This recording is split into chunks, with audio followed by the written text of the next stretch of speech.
The winds of change are blowing strong in Trinidad and Tobago. Kamla Persad-Bissessar is back at the helm, riding a wave of promises, from cutting crime to reviving the economy and rewriting the rules of governance. But can her new government meet sky-high expectations? And will Tobago's louder push for autonomy reset the balance for power? Tonight, we go beyond the headlines with geopolitical scientist from Trinidad and Tobago, Dr. Mohammed. Together, we'll get to the heart of the stakes for Trinidad, Tobago, and the region. I'm Kwame Thomas, and this is The Conversation.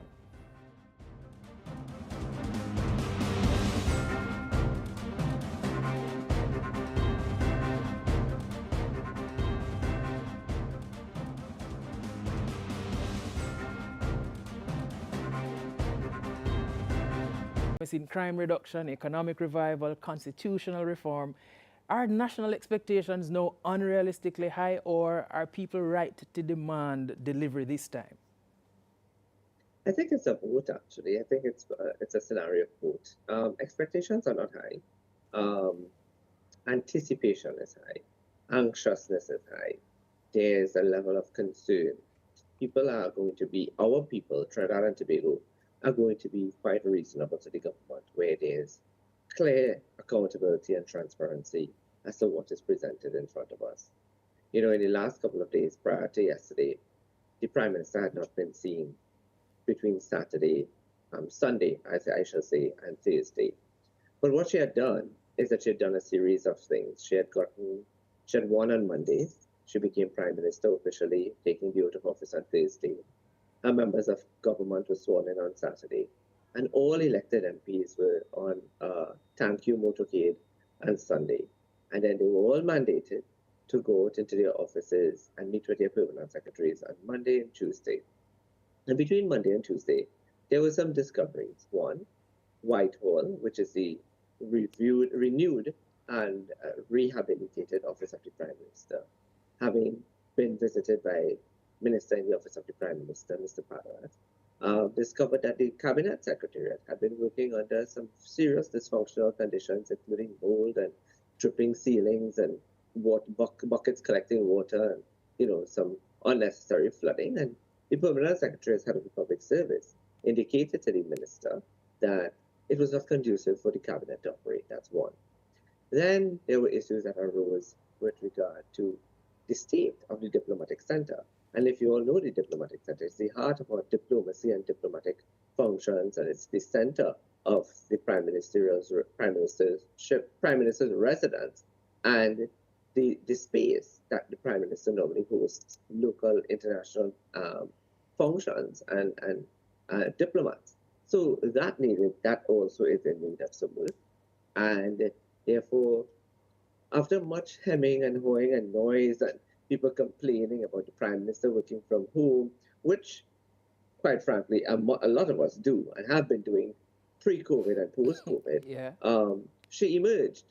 And she emerged having her first cabinet meeting in that building behind me in the Red House, which caters for that. And then she had a press conference. And in that press conference, she outlined some very serious things. One, she outlined what the government debt that they inherited for the month of May was. She spoke about today, there's going to be a press conference between the group of ministers that are responsible for finance. So the Minister of Finance, the Minister of Trade, the Minister of Planning and Economic Development, in an attempt to discuss with the population what they've met, what are the reports, what have the technocrats been saying, where the mismanagement has been, and what the way forward is. She's also provided a pathway in the short to medium, because we are at midterm, and every year Trinidad and Tobago has a midterm financial review, which is going to happen when the new parliament is convened in about a week or two.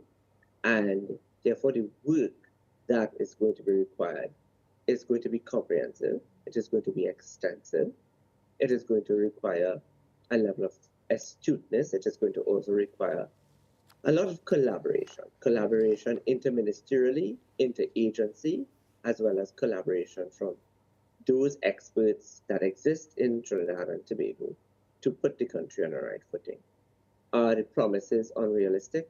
No, because we've been here before. Trinidad and Tobago has had two prime ministers, Mr. Pandey and Mr. Manning, who both in the past, in 1995 and 1996, independent of each other, were asked by a reporter, um, how do you get it done? How were you able to achieve the goals of governance that you were able to achieve with oil being at such a low cost per barrel?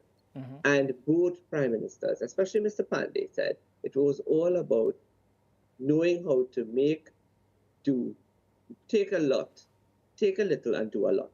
And I think Mrs. Persad-Bissessar, having served under Mr. Pandey, made a made it she's coming in as a different individual and a different prime minister. She's having what I call sat in the political wilderness, facing cancel culture, as the Gen Z say it now, and a narrative that was pushed by the previous administration.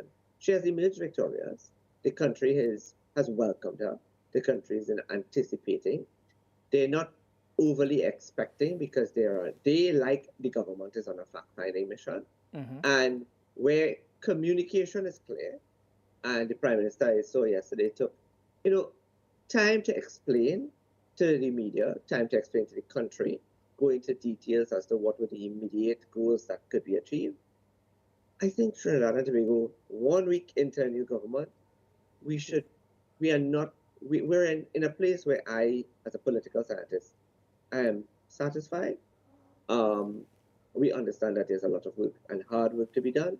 And the Prime Minister has given us the assurance that she will connect with us as a people as often as possible, giving us clear objectives as well as clear communication as to what she's facing and what can be done and what cannot be done. What she continues to say is that she is on a journey and a mandate to Mm-hmm. renew our revenue generation, find new pathways to ensure that we boost prosperity. And she's also on a thrust towards ensuring that equitable distribution of resources are met to people. So having said all of that, Mm-hmm. 1 week into our government, I think, she set herself on a strong path. So, based on what you're saying, though, because I'm now of the opinion, I'm tempted to ask rather, without even putting my own opinion, is it that she's starting from scratch, or there are some policy perspectives or some value propositions that were there that she can carry on in her own move towards securing a viable future for Trinidad and Tobago? I think I would say to be honest with you, I would say she's starting from scratch. And why she's starting from scratch is that she's on a fact-finding mission. Every single ministry, every single minister, every single state entity has been mandated to provide status reports. The Attorney General, I don't envy his job, and I don't think any attorney envies his job. He's on a mission to find where there was wastage and whether that wastage could be corrected.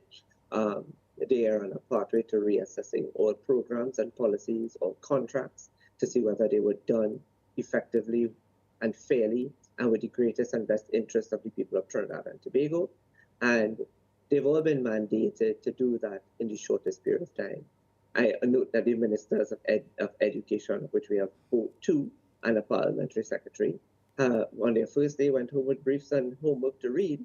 So, we are starting from scratch. And, it's unfortunate because most governments, when they come into office after, or most political parties, or most oppositions, when they enter into office, succeeding an incumbent, there's a level of transition. Yeah. There's a level of handing over from one to the other. So you're saying that this was absent?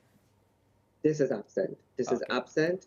And it's absent because the previous administration was dictated to by a prime minister that literally was talking about when I speak done go back. And we are seeing that the fractures within the current opposition now is starting to emerge. And those fractures are directly linked to the disagreements that they would have had in terms of policy decisions and governance position by the Prime Minister, former Prime Minister Rowley, and also our OJT Prime Minister, Mr. Young. And it sends a very clear message that, while you are binded by collective ministerial responsibility, and I understand individual ministerial responsibility as well, it seems to me that there are elements of the former government were operating under duress. They were operating in a level of discomfort. But at the end of the day, politics also has a morality of its own. And everybody, when the idea of Machiavellian politics is to attain power and hold on to it, whether individually or holistically. Yeah. And this instance, a lot of persons, almost including the opposition leader and the former National Security Minister, Mr. Gonzalez, and others, narrowly missed being defeated by an angry population and an angry electorate. And to their credit, may not have been actively involved in the poor governance of Trinidad and Tobago, but may have been advocates for good governance. Oh. That's how I see it. So you have had the opportunity to see both UNC and PNM in power. What's your early read now? Will Tobago's development agenda finally get real traction, or are you sensing more political friction ahead? No. Well, in order for Tobago's mandate to go through, the Autonomy bill, from what I understand, that was drafted in 2013 by the previous administration, the Kamla Persad-Bissessar administration, is something that is being examined and looked at by Tobago, and it's getting positive reviews. Obviously, they will have amendments to that, and I don't believe that the Tobago People's Party and the UNC administration are at odds with each other. And if it's one thing I know, that there are some familiar faces that worked in the previous partnership administration with Mrs. Persad-Bissessar that are part of the Tobago People's Party. So there are those that I say are the bridge between Trinidad and Tobago. They're the voice of reason. They're the voice of objectivity.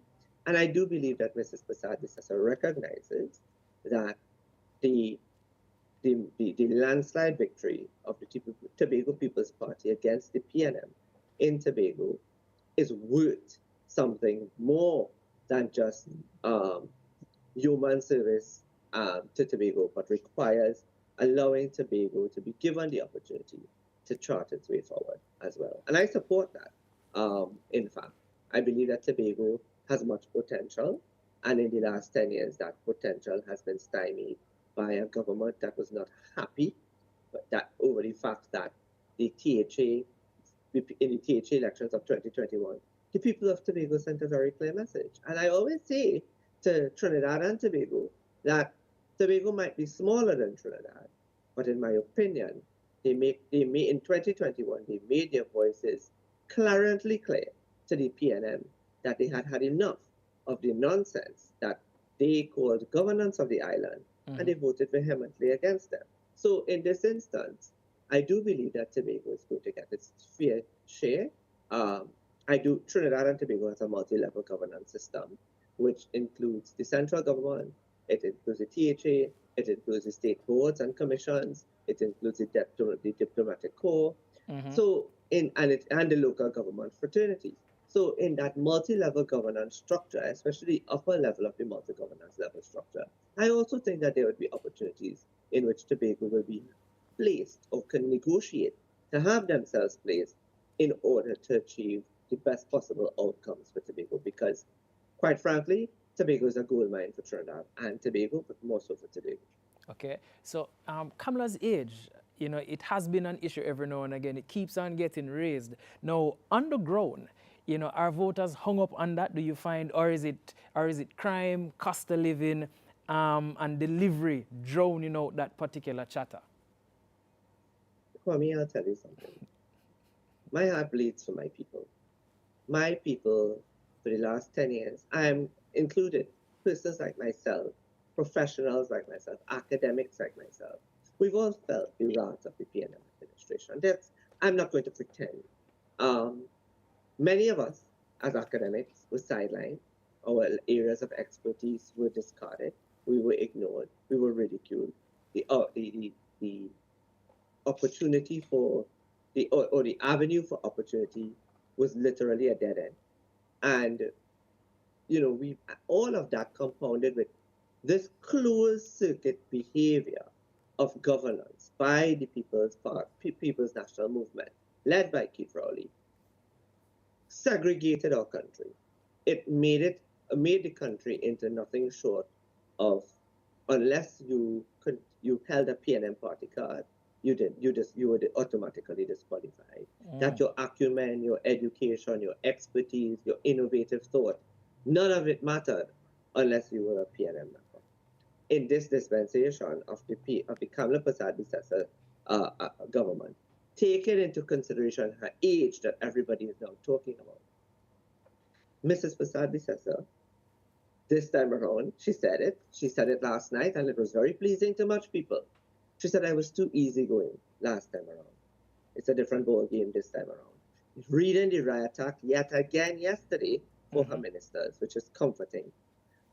Taking an approach where she's going to listen, the media is going to be a friend, or they're going to work together with the media to be able to transmit accurate messaging to the population.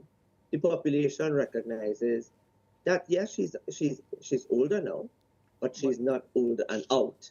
She's actually older and wiser. In fact, wiser, and she's learned a lot from her inaugural speech. The lady has said a lot of food for thought. It is clear that she's learned, and that high level of that she's put on the table on the very first day, meaning age is wisdom, and knowledge, maturity, and what I like to call clinical perspective. She's not shied away in the last week a week from it. In fact, she behaves like a school principal. So no, and I think that's what we need. Okay, I love that. And as we ease into the break now, one of the questions that I just want to ask you as we head there is her return. Is it truly a political reset for Trinidad and Tobago, or is the same old dance with new costumes? That's what I'd want you to say. So I'll say this. There are some very new faces. There are some very experienced persons in there. And then there are new ones. And I will say this to them. If they have not read, they are big and they have sense, as we like to say. And the messaging has been clear, not once, not twice, 3 times as of yesterday. First at the inauguration, second at the speech, the appointment of the cabinet, and yesterday at her cabinet meeting and her post-cap conference.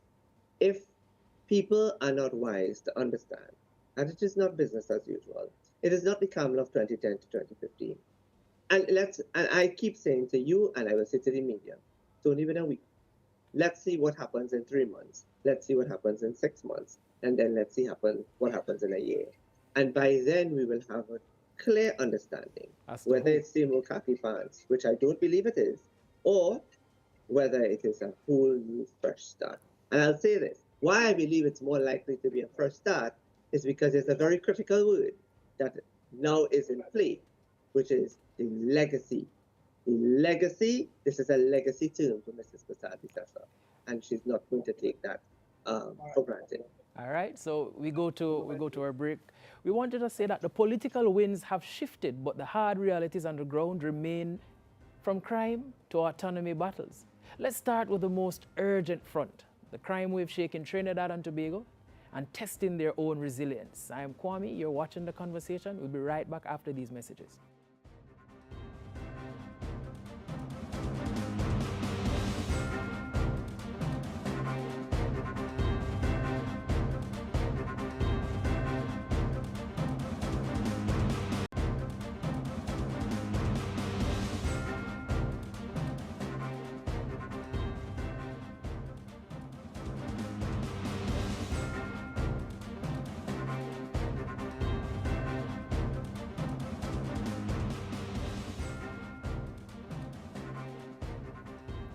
So Kamla's government is now facing a brutal reality. Crime is surging.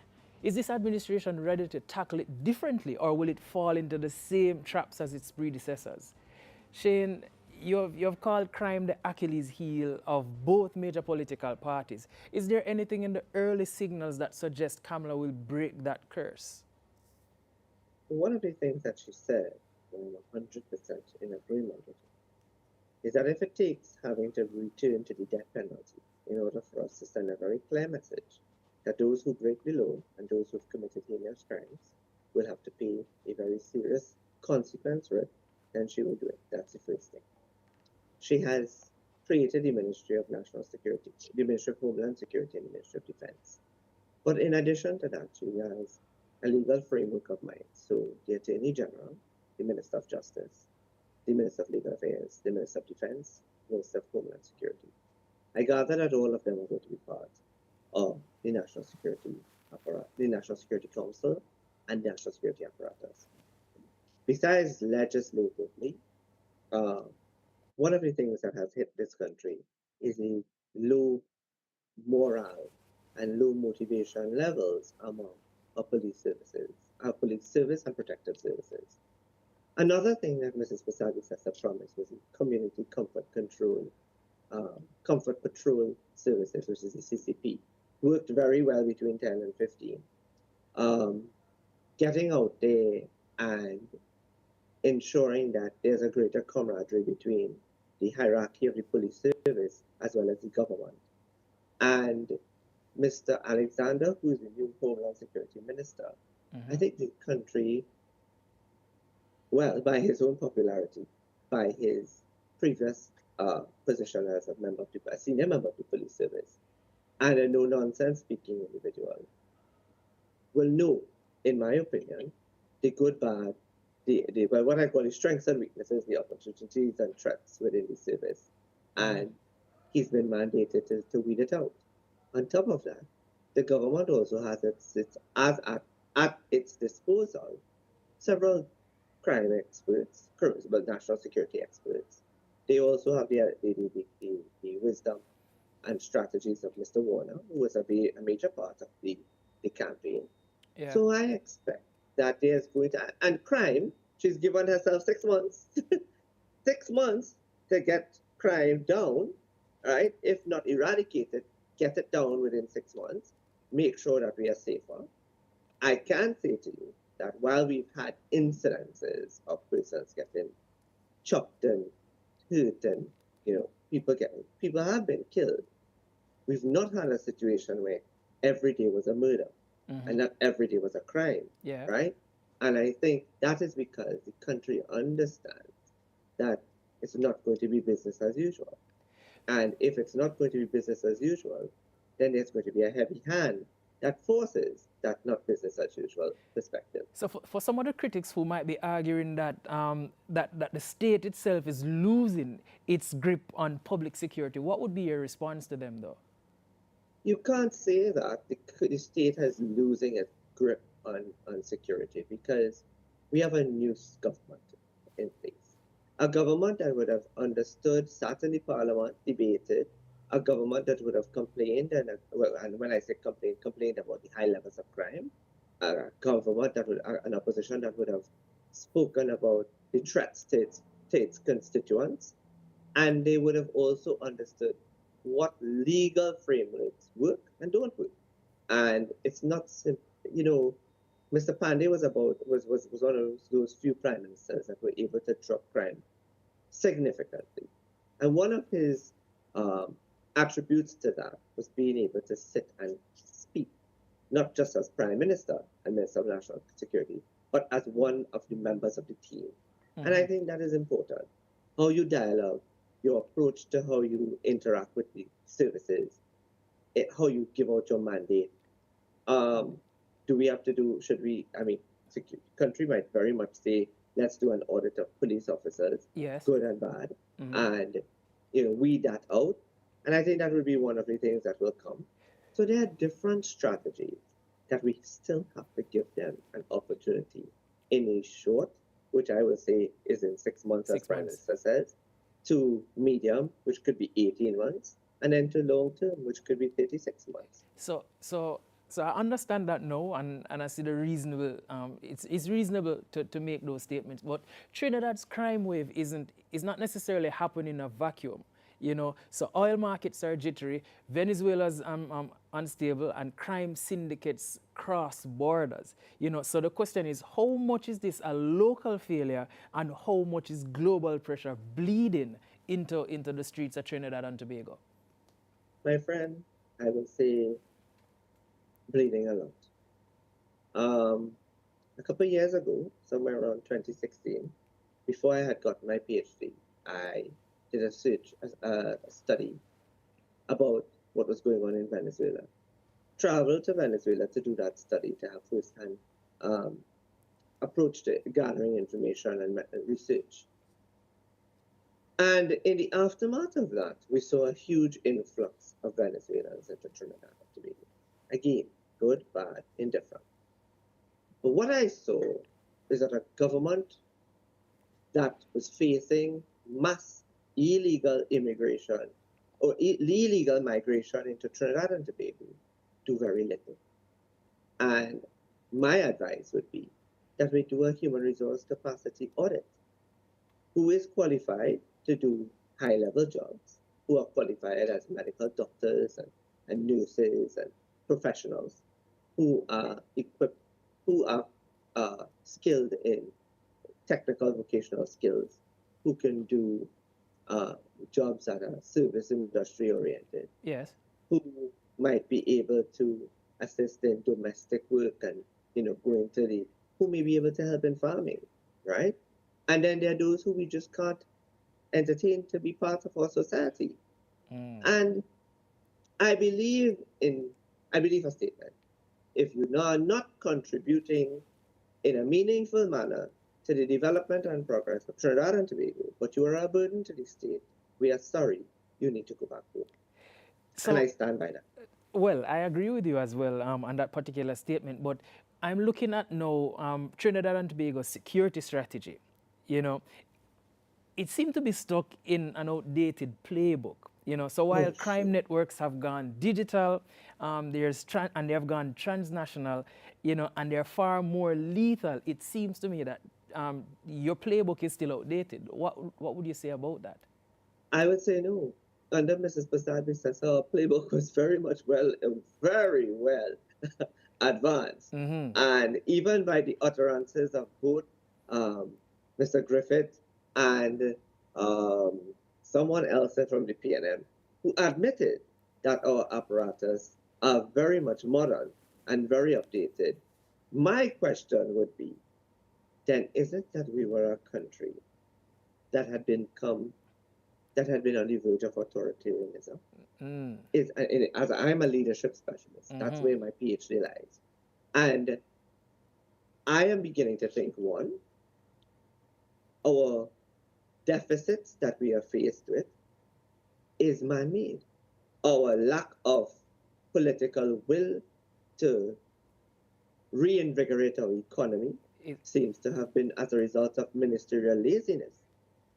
Our issue with regard to fighting crime could very well be because we took a specific position because of the government as to how we would approach crime.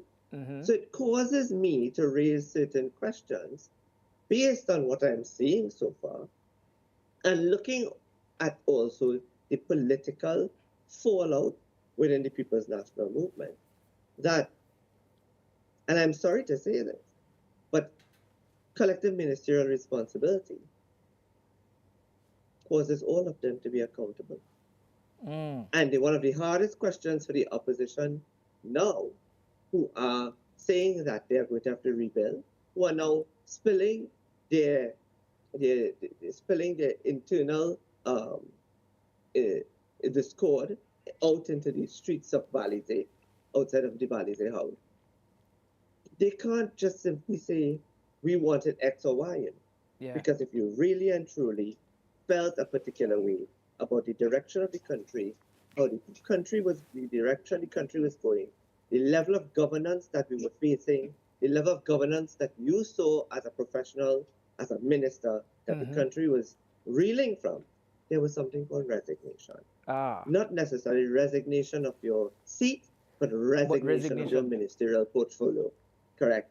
And resignation is something that should be part of your consciousness. Because while I understand the need for power and to maintain power and to sustain power, and while I also agree that politics, according to Mr. Pandey, does have a morality of its own, I stand by power corrupts, and absolute power corrupts absolutely.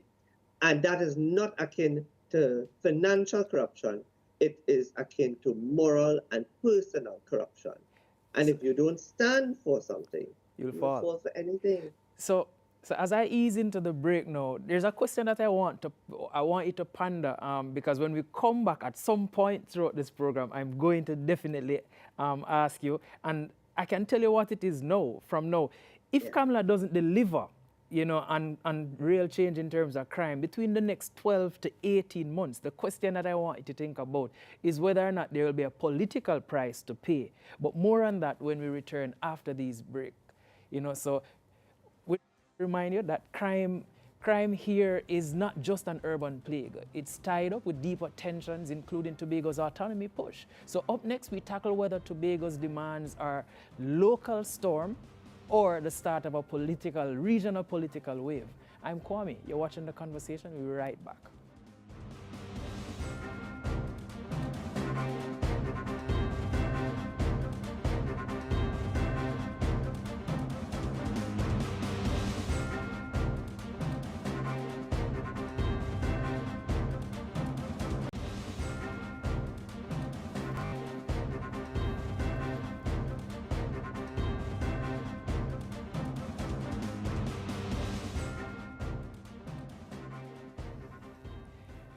So the question that we want to, one of the things that we want to hammer home today is the fact that Tobago is stirring, you know, and we want to know whether or not Port of Spain will listen or provoke a wider storm.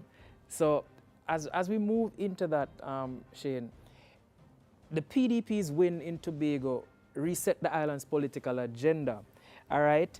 So now with Kamla back at the helm, does Tobago rather expect real autonomy now, or are they bracing for a more central government pushback?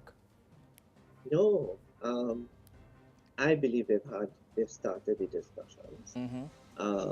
By their own admission, the Tobago People's Party and through the Chief Secretary has indicated that negotiations have started, and real negotiations. Those negotiations are not restricted just to Tobago's autonomy. Those I'm envisioning, because it would be foolish to not think about it in that regard. But governance has to be done for Tobago, not just within the domestic confines of the island coordinates of Tobago, but from a national perspective, which is that Tobago is part of Trinidad, and it's part of the multi-governance and multi-level framework that I talk about. I expect that part of those negotiations would be for Tobago to be part of and members of the state entities that touch and concern Tobago's economy. So anything that speaks to trade, investment, tourism, travel, transport, agriculture, economic growth, economic independence, economic development and progress. I think those are some several central areas of conversation and discussions that will be had as one. I also believe that there's going to be a greater approach to dealing with crime on the island of Tobago. Crime in Tobago is something that I believe the previous administration took for granted, because after 2021, when they lost the Tobago House of Assembly in a cataclysmic landslide, it seems as though it angered the administration to the point that they resented the people of Tobago. And you cannot resent people, because one of the most important things for populations and electorates is that they're the bosses, they're the employers, not the employees. They're not the servants, they're not the domestics. They are the employers, and there is an investment. And that investment is this finger and that vote. And when that vote is counted and you have reached the threshold to cross and to win, there's an investment there. The return on that investment is the running of the people's business and its affairs equitably, fairly, with accountability, transparency, innovation, and a level of forward thinking that develops the current standing and promotes the current standing and raises the level of the current standing of the people collectively, right? Too often, and in the last administration, what we found is the government was galloping ahead of the people. What were they doing? What were they doing? God alone knows what. But they were galloping ahead and literally dragging the people behind by ropes. And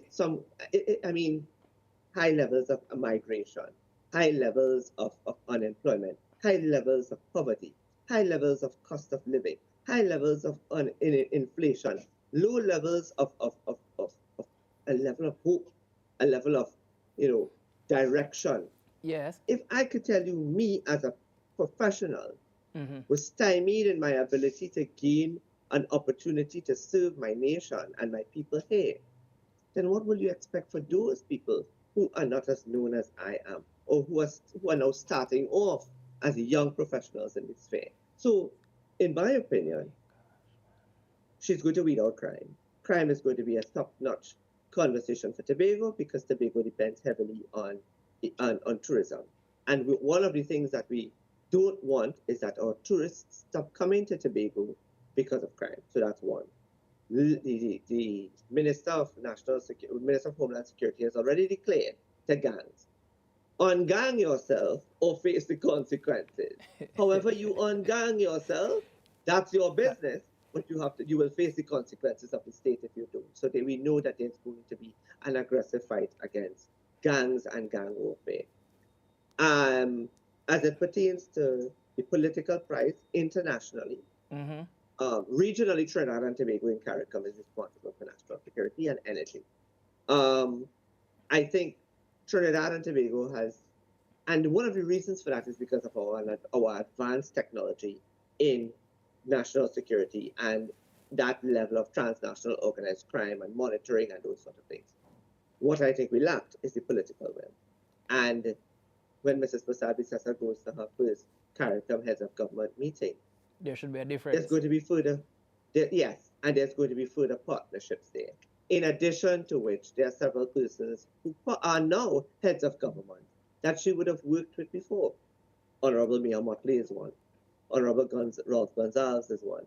Honorable Roosevelt Skerritt is one. So Honorable Andrew Holness is another. So there are at least 5 of them that are brand new, that is existing, that she knows, that she will work with. I believe she does have a relationship with Guyana, with Suriname, and she's building as she go along, right? But there are persons that are familiar with her work. So tell me now, Stuart Young, for example, he caught some heat over his autonomy comments, and some call it a misstep. Others have said that it exposes deeper tensions. Now, the question, is that a fumble no of that's a symbol of Port of Spain's blind spot and Tobago's rise in assertiveness? It is no, because let me tell you what it is. It is the PNM's blind spot. It is not Port of Spain. Port of Spain recognizes the importance of Tobago, and with a government that is not, and that is why Mrs. Persad-Bissessar said the UNC has always taken a position because of the nature of our history, of our political history. The nature of our political history is that the ULF merged to the NER to create a national government of national unity where Tobago and Trinidad came together to form the NER. And then when the NER, disintegrated, Mr. Pandey formed the UNC. But when he always took a principled position that there will always a political party existing in Tobago, and Tobago should be allowed its opportunity to represent itself in the parliament and to be able to chart its way forward. That is why we had the merger of the NER and the UNC in 1995. We also saw the merger of the partnership. Tobago played a role there. What I think now is important Yes. is that with the two Tobago seats, there's a constitutional majority. Mm. So pretty much And with then, that constitutional yeah. majority, Tobago is going to be pushing for its autonomy. So you are saying that the people are still hopeful about real change and they no longer feel betrayed or as though they're left behind. I don't believe that it's about a hopeful. I think they're going to demand it. Or it's moving They're going beyond the to issue of hope now, it's now a matter of demand. no, it's not a matter of hope. We're not hoping. The people of Trinidad and Tobago, they thought long and hard.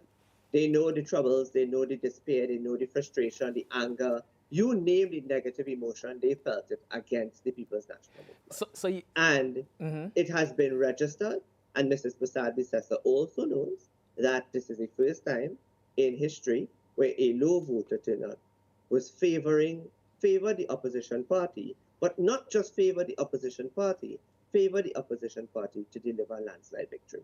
So with that said, then you can say that the UNC is serious about changing the Tobago dynamic, or is it just political theater to win votes and then maintain the status quo?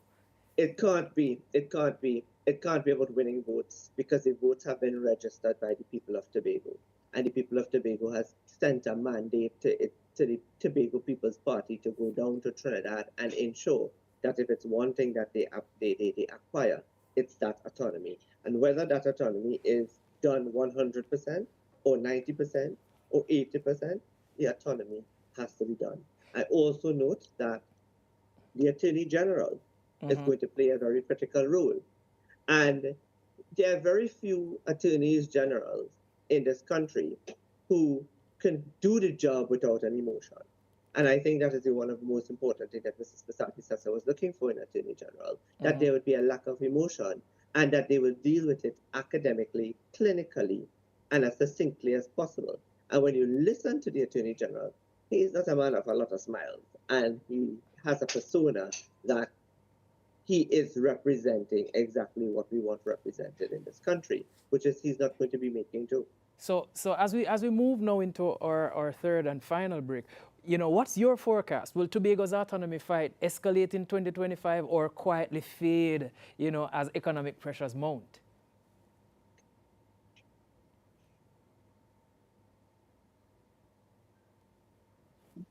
You got that?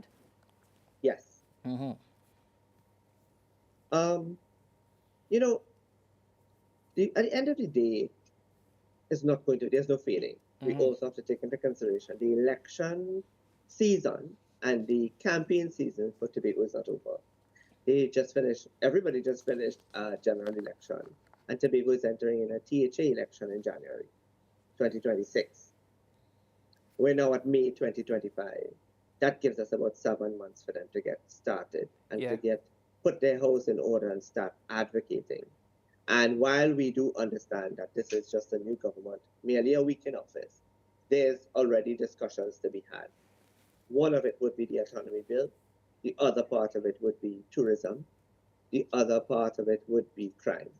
And dealing with it, we have to talk about transportation. We do have, listen, there was a point in time where we could have simply left Trinidad at 1 o'clock in the morning, get to Tobago, and be able to do our business in Tobago and leave late. So, that freedom of movement to and from Tobago is very unfair for convenience, as it pertains to convenience, right? And that's one we want to have more increased flights between Trinidad and Tobago.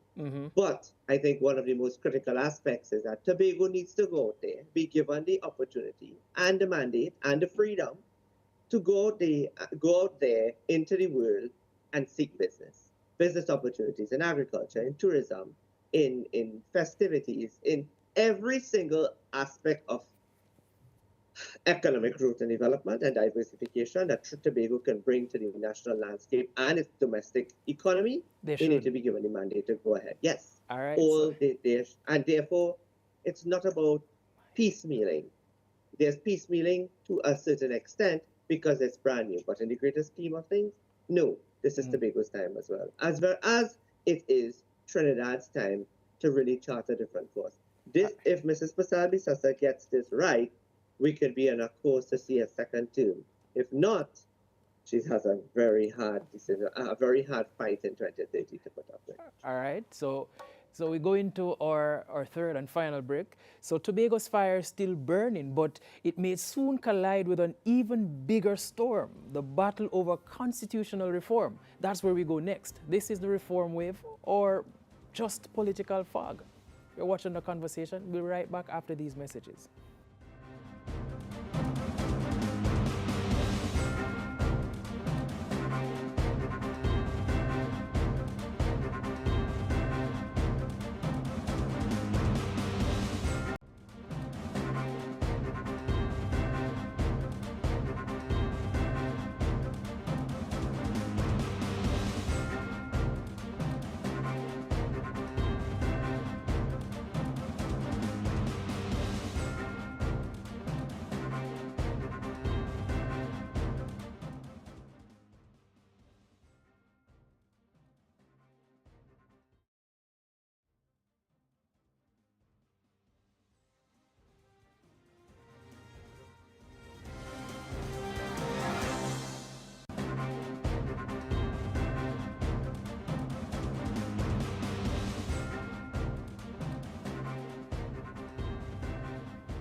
Welcome back to The Conversation. I'm speaking with political scientist, Dr.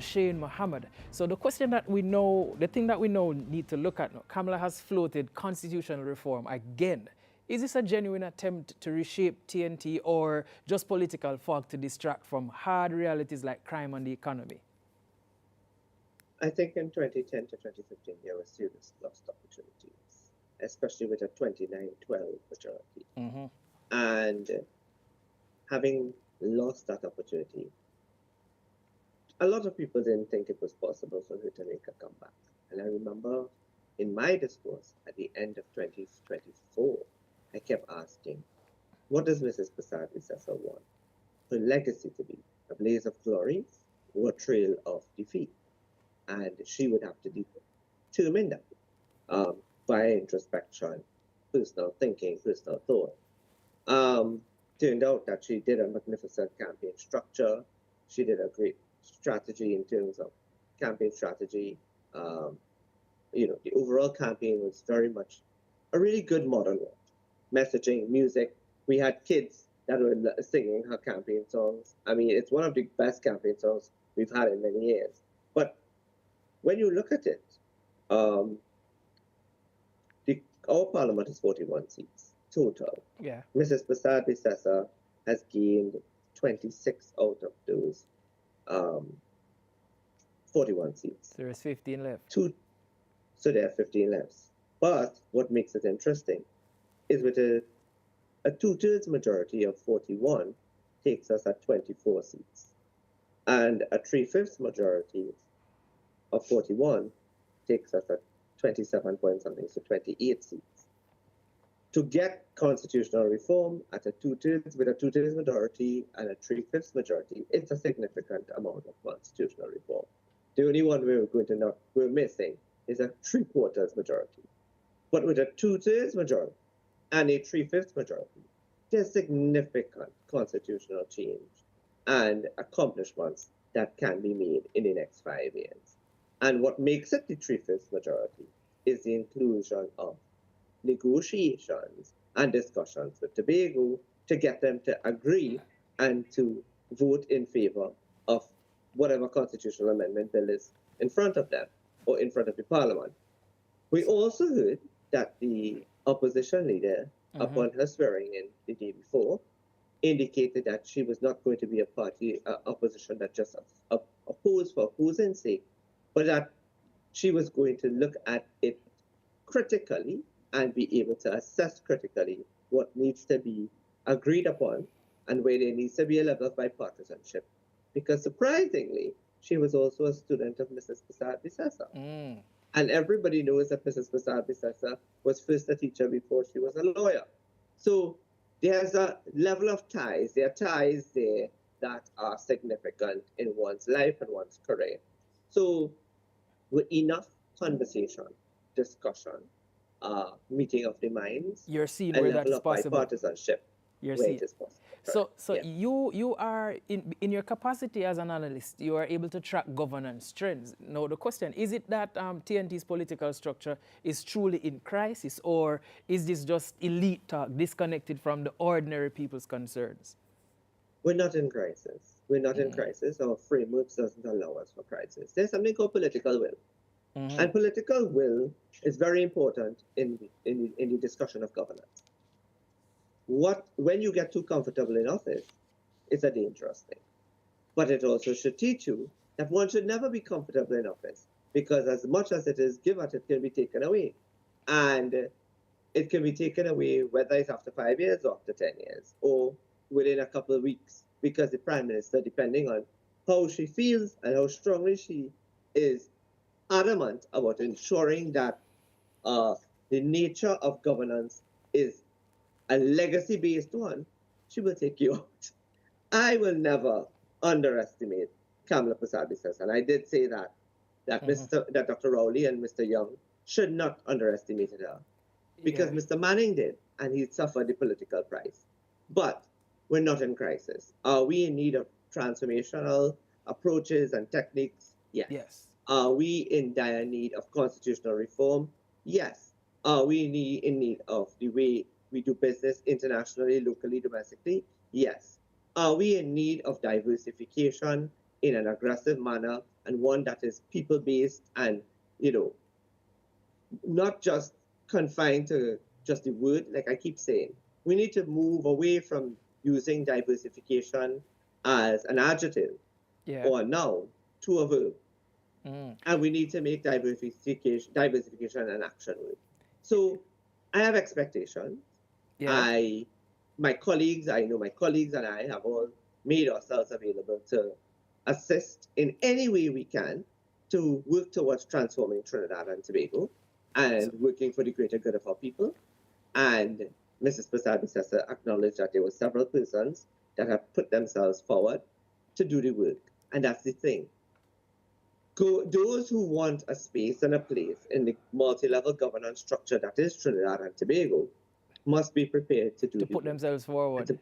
Yes, when you put yourself forward, you're not putting yourself forward for the grandeur of office. But for the work. You're putting yourself forward for doing the work and reaping the rewards of good work. So now we know where you stand, but when you speak to the voters, though, do they really care about constitutional reform, or is this conversation is happening in a vacuum or a bubble that's far from bread and butter issues? I am of this opinion that too much consultation leads to stagnation. And we are living in a society where sometimes we need to be instructive and we need to be directional. And the country has grasped that they do want 2-term limits for prime ministers. The country does grasp, but they want the right to recall their member of parliament. The country has said that they want us to include the idea of a referendum so that we can go to a referendum on national issues that touch and concern, different sectors of society. Those are 3 good sells. We could start looking. We do know that we want autonomy for Tobago. That's a 4th one. We do need to review the way we make appointments to the office of Commissioner of Police, how persons are appointed and promoted within public service. We need public sector reform. We need to find a new way of generating revenue and to easing the burden of doing business in a manner that is conducive to make us competitively advantageous when we look beyond our shores. And I think I've just listed 6 or 7 of it.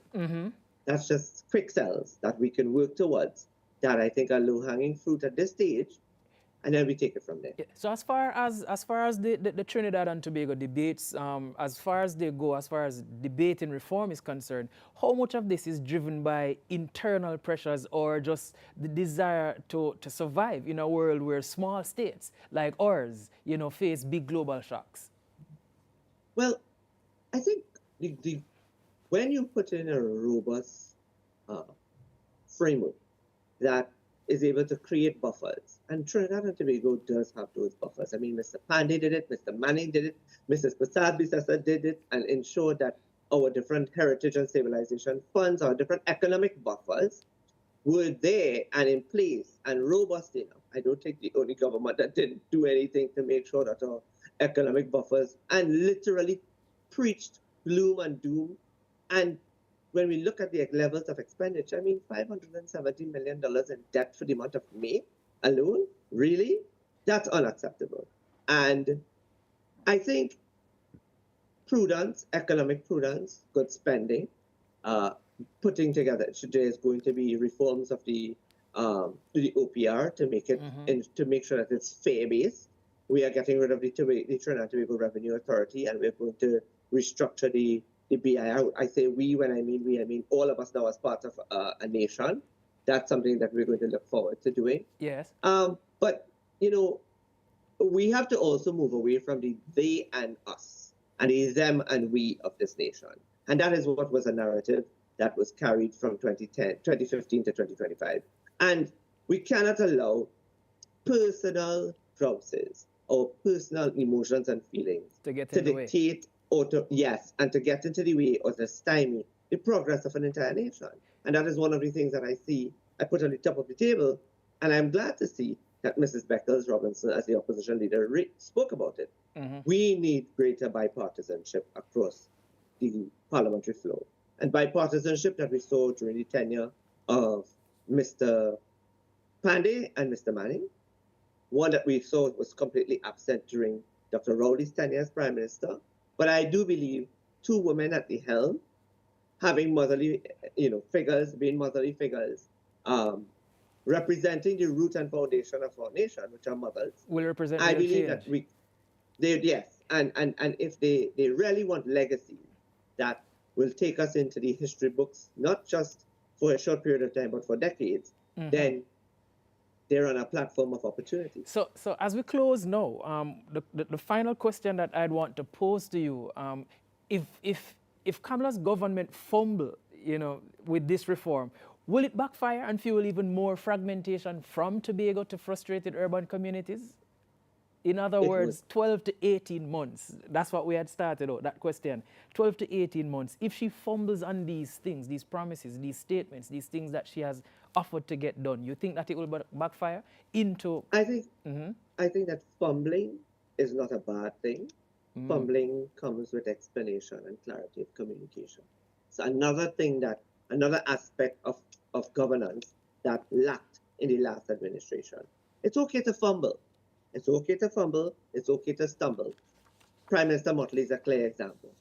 Every time she saw a stumbling block, every time she met a speed hump, every time that she fumbled, she had a conversation with the population, and she explained to them the what, the when, the who, and the why. She also went on to explain the how. And one of the most important things is that it's okay to fumble. The country will forgive you for fumbling and stumbling. If you talk. The country will, but if you talk. That's correct. If you talk. If you talk and you have a conversation with the people and you maintain that relationship by communicating with them clearly, then you will overcome. All right, so we are at the end of another robust discussion. Promises are on the table. Tensions are rising, and as you have heard, the spotlight is back on Trinidad and Tobago's next move. Many thanks to geopolitical scientist Dr. Mohammed for a sharp and timely conversation. I'm Kwame Thomas. See you next time on The Conversation.